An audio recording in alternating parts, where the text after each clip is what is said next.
Good morning, Bears. Good morning, Skyhawks. Today, our objective is going to be we will be able to recognize that the opposite of a negative number is the positive version of itself. Before we go ahead and begin, just a reminder, if you are able to print out the lesson, that's okay, but you don't need to be able to do that, as long as you're able to fill in your answers on the Google Doc itself, and you're able to type those in. So if you're not able to print them out, that's okay. Just go ahead, take your piece of blank paper, and fold it into 4 equal pieces. We've talked about how to do that during class and the other yesterday's video lesson. So we have room for 4 questions on the front and 4 on the back. That should give you enough for today, okay? Going ahead and moving on, let's take a look at our do now. Our do now says the following. Mr. Duncan looks at his phone and sees that the temperature is 3 degrees outside. His phone says that the temperature for tomorrow is going to be the opposite of today's temperature. What will the temperature be tomorrow? I'm going to have you pause in just a second, and you're going to go ahead and just take your best guess. Remember our 2 rules of everyone tracks and everyone tries, so everyone does need to just try here. As long as your answer is reasonable and not giraffe or zebra, that's totally okay. You'll then go ahead and take a second to type your answer inside this box so I can just see what you thought at first. Don't worry, it does not need to be the correct answer, just the answer that you tried on. Go ahead. Press pause and try this on your own. Now, at this point, you should have already pressed pause. You tried your best on that do now question, and we're going to go ahead and turn to the next page of our notes and go over how to solve it. Now, if you have a blank piece of paper in front of it, you just make sure that you are drawing the number line with us. Here, we're going to go ahead and draw that number line. Just like yesterday, we will be using number lines to help us solve our questions, and we're going to make sure that we have a 0 in the middle of our number line. If you need to go ahead and do that now while I repeat the question one more time so we remember what we're looking for and what we're trying to solve. So again, Mr. Duncan has his phone and sees that the temperature is 3 degrees outside. His phone says the temperature for tomorrow is going to be the opposite of today's temperature. What will the temperature be tomorrow? So today we know that it's 3 degrees. It says right here the temperature is 3 degrees. So we're going to find where 3 degrees would be on our number line. We're going to start at 0, and these are going to be positive numbers. So we're just going to start small, 1, 2, 3, and let's just label up to 4 today. Go ahead and copy that work if you need to.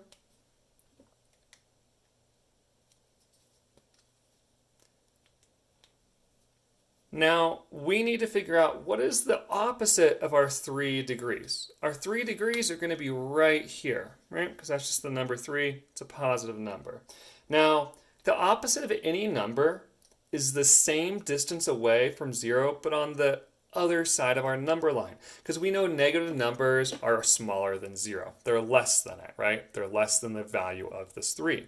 So here, all we have to do is see how far away from 0 is 3. That's it. Again, how far away from 0 is 3? So I'm going to go ahead and just count. It's 1, 2, 3 jumps away. That easy. We're just going to start there. Now, we need to figure out what number is 3 jumps away on this side of the number line also. So let's just go ahead and take 3 jumps. 1, 2, 3. And let's figure out what number is going to be right there. Go ahead and copy that work. Before you go ahead and work ahead, please just go ahead and make sure that we are following this. So we have our 1, 2, 3 jumps away, and now we know that we're going to have 1, 2, 3 jumps away on this side, and whatever our answer is going to be right there. So yesterday we talked about labeling number lines, so we're just building on that. So we know our first number is going to be that negative 1. This next number is even smaller, negative 2, and then we'll have negative 3.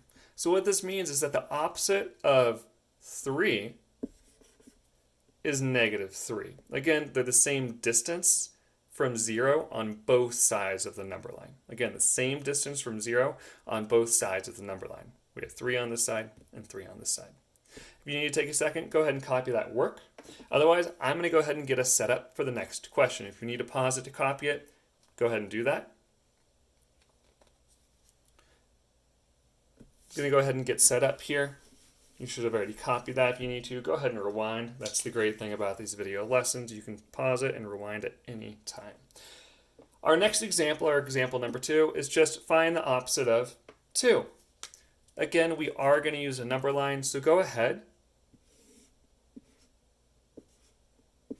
and draw your number line with your 0 in the middle.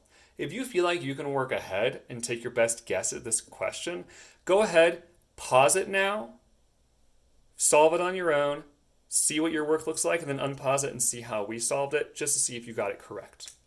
So we know we're finding the opposite of 2. 2 is a positive number, so I'm going to go to the positive side of our number line and just label 1, 2.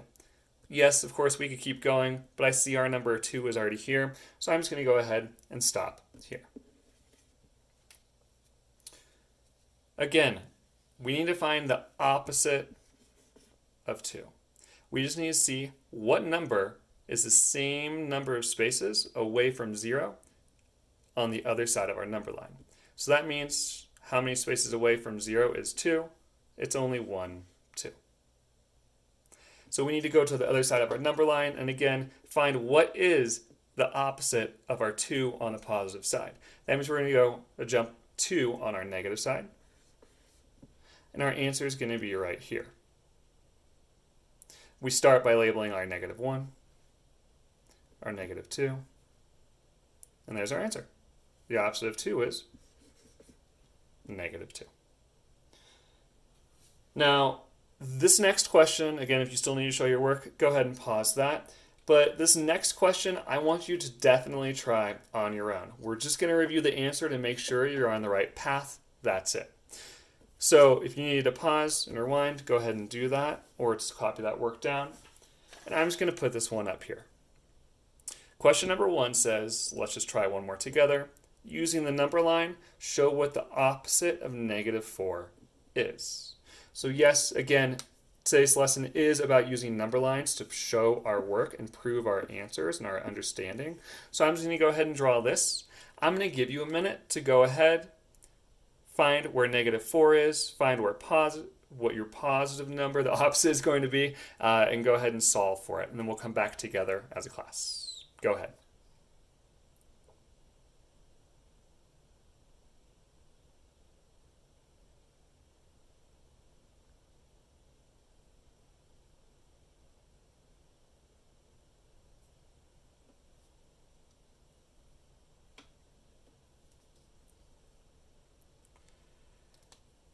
If you are still working, that is totally fine. At this point, you should have already paused and resumed the video, so that way you can see if you got the correct answer and you can check your work.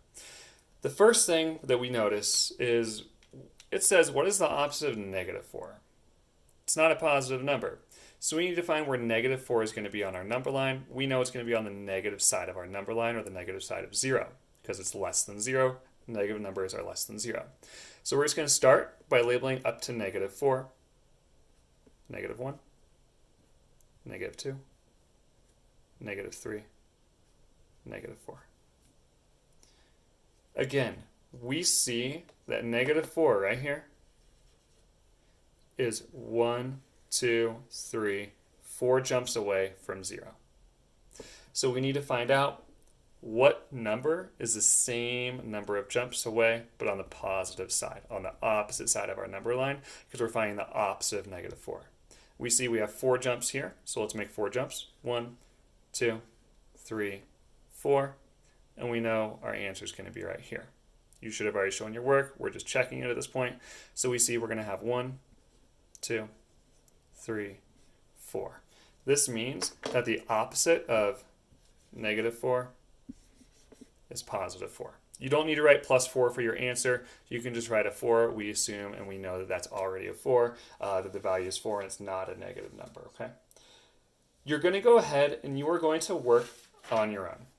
For question number 2, it says find the opposite, or use a number line to find the opposite of negative 1.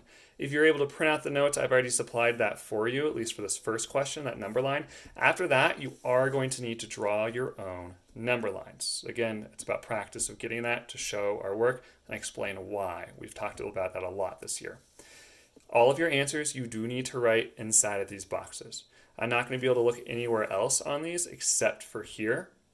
So if you don't write your answer inside this box, it's going to be graded as incomplete. All right. If you need help with that, you know how to reach out to me by either calling, texting, or emailing me also. You're then going to work ahead to your exit ticket. Your exit ticket, again, I gave you space to complete the work, but this is not where you're going to write the answers. You're going to click here to go to the exit ticket and write your answers. This is where I'm grading it, not on here. Again, do not write your final answer in this box. It will not be graded. Otherwise, if you leave that exit ticket blank, it's going to be a 0 on that, and we definitely don't want that, okay? Let me know if you guys have any questions at all. Now you're going to go ahead, work on it on your own. Do your best to answer those questions. Again, reach out to me if you need anything at all. I'll go ahead and get started.